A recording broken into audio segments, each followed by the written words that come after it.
తెలంగాణ రాష్ట్రం నుంచి సుమారు 22 మంది అండర్ 17లో చండీగఢ్లో జరగబోయే నేషనల్ కుస్తీ పోటీలో పాల్గొనడానికి ఇక్కడ నుంచి బయలుదేరుతా ఉన్నారు.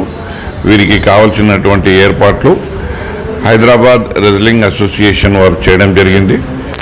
అధ్యక్షులు సంతోష్ గారు, సెక్రటరీ అయినటువంటి అస్లం గారు, ఇంకా మా కమిటీ మొత్తం పర్యవేక్షణలో ఈ పిల్లలు 22 మంది పిల్లలు మరి అక్కడ నేషనల్ పోటీలో పాల్గొనడానికి వెళ్తూ ఉన్నారు. మాకు చాలా హోప్ ఉంది, విశ్వాసం ఉంది. ఏంటి అనంటే మన పిల్లలు మంచి టైటిల్ కొడతారని.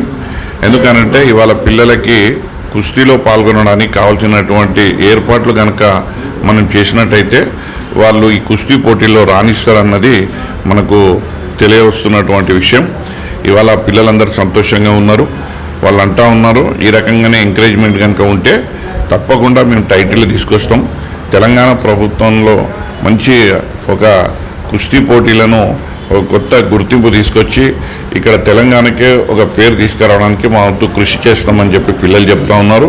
అదేవిధంగా ఇవాళ హైదరాబాద్ రెజ్లింగ్ అసోసియేషన్ వాళ్ళు ఏదైతే ప్రెసిడెంటు వారి కమిటీ ఉందో వీరందరూ ఏంది అనంటే ఇక్కడి నుంచి కుస్తీలకు అత్యధిక ప్రాధాన్యత ఇస్తూ మరి నగరంలోనే కాకుండా యావత్ తెలంగాణలో అంటే మారుమూల గ్రామాల నుంచి కూడా పిల్లలను తీసుకొచ్చి వారికి కుస్తీ పైల్వాన్లుగా తయారు చేయాలన్న లక్ష్యంతోనే ఇక్కడ ఈ సిటీ కమిటీ ఉంది. కాబట్టి వారికి నా వంతు సహకారాలను అందిస్తూ మరి ఇదే రకంగా భవిష్యత్తులో కూడా మరి ఇలాంటి సహాయ సహకారాలు అందిస్తూ హైదరాబాద్ అసోసియేషన్ వాళ్ళు ముందుకెళ్తారని సందర్భంగా తెలియజేస్తూ ఉన్నారు.